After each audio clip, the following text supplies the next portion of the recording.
आणि यानंतरची बातमी बिहारमधून आहे। लँड फॉर जॉब घोटाळ्यामध्ये ईडीनं बिहारचे माजी मुख्यमंत्री लालू प्रसाद यादव यांची चौकशी केली आणि त्यानंतर आज माजी उपमुख्यमंत्री आणि लालूंचे पुत्र तेजस्वी यादव यांना चौकशीसाठी बोलावलं गेलंय।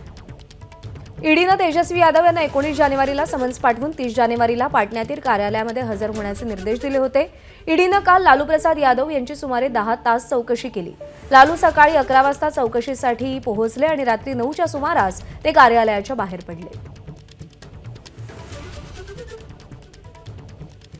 दरम्यान लालू प्रसाद यादव यांच्या कुटुंबियांवर ईडीनं नेमके कोणकोणते आरोप केलेत आपण पाहूया।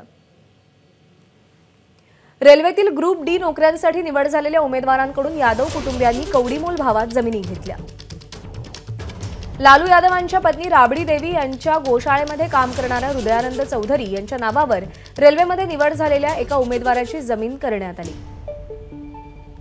त्यानंतर हृदयानंद चौधरींकडून ही जमीन लालू यादवांची मुलगी हेमा यादव यांच्या नावावर करण्यात आली।